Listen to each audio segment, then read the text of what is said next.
안녕하십니까. 기능학회 회장 이재철입니다. 반갑습니다. 오늘은 우리 몸 안에 에너지를 만들어내는 공장인 미토콘드리아에 대해서 이야기해 보려고 합니다. 여러분 다 아시죠? 미토콘드리아?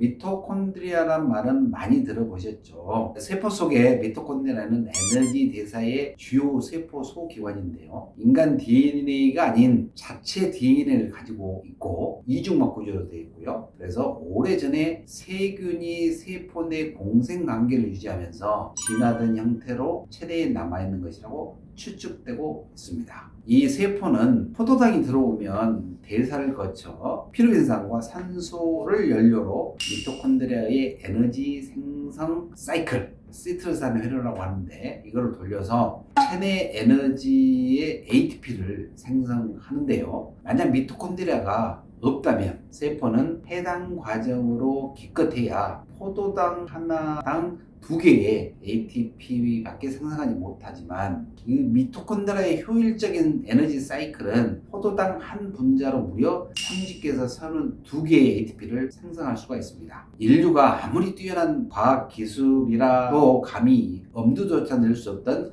엄청난 고효율의 발전소인 것이죠. 당연히 이 발전소는 에너지가 많이 필요한 곳에 존재합니다. 근육, 간, 상피, 분비세포가 대표적이죠. 그런데 만약 이 미토콘드리아라는 내 몸 안의 에너지 공장이 파업 상태라면 어떨까요? 아무리 재료를 공급해도 공장이 돌아가지 않는다면 에너지는 생성되지 않죠. 그러니 그 어떤 좋은 음식을 먹어도 기운이 날 수가 없고요. 실제로 만성적 피로에 시달리는 많은 사람들이 실제적으로 기저의 미토콘드리아 기능 부전을 갖고 있는 경우가 굉장히 많이 있습니다. 그렇다면 도대체 어떤 이유로 미토콘드리아라는 공장이 돌아갈 수 없게 되는 걸까요? 궁금하시죠? 공장을 잘 돌아가게 하기 위해서는 주 재료 외에도 충분한 인력과 함께 여러 가지 부재료들이 필요한데 이 미토콘드리아 내에서 생성되는 효소와 비타민, 미네랄, 아미노산들이 바로 그런 것들이죠. 실제로 현대사회의 식단은 칼로리는 넘치도록 충분하지만 미토콘드리아의 에너지 사이클에 필요한 필수적인 미네랄과 아미노산이 결핍되어 있습니다. 풍요 속의 빈곤처럼 많은 피로 환자들을 검사하다 보면 비만하면서도 필수 영양이 결핍되어 있는 상태가 많습니다. 이런 역설적인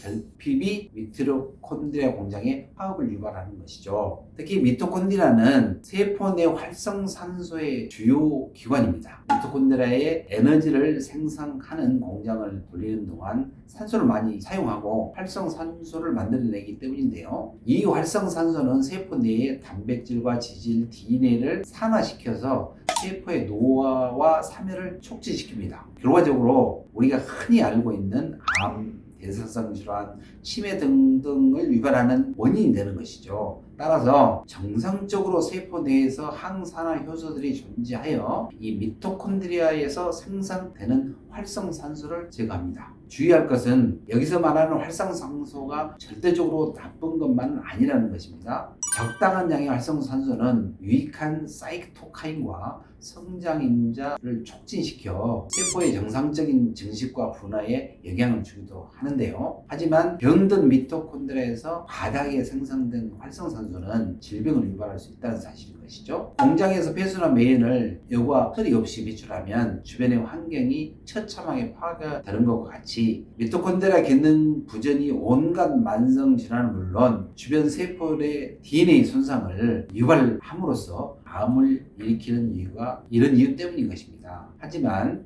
안타깝게도 미토콘드리아의 기능 부전을 획기적으로 치료할 수 있는 만능 단일 치료제는 아직 없습니다. 따라서 기능학적 검사를 통해서 미토콘드리아의 에너지 사이클 단계 중 어떤 단계에서 문제가 발생해 공장이 제대로 돌아가지 않는 것인지 확인하고 그 사람에 맞는 맞춤 치료를 해야겠죠. 기능학적 미토콘드리아 치료는 바다에게 생성되는 활성산소를 처리할 항산화제를 투입하고 또 손상된 세포막의 인지질을 회복시키기 위해 적절한 지질 대처요법을 시행하면 부족한 미량 영양소들을 공급해 주는 것으로서도 많이 기능이 개선될 수가 있습니다. 물론 평소 생활 습관을 완벽하게 고치지 않는 한 이런 손상은 삶은 계속해서 반복됩니다. 누구도 삶을 완벽하게 살 수 없기 때문에 손상과 치료를 반복하며 돌이킬 수 없는 질병에 이르지 않게 하는 것이 매우 중요한 것이죠. 건강하기 위해선 병이 찾아오기 전부터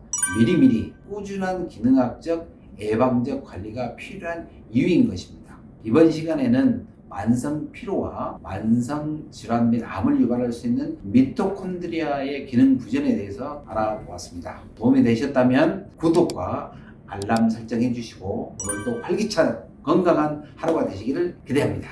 감사합니다. 바이바이.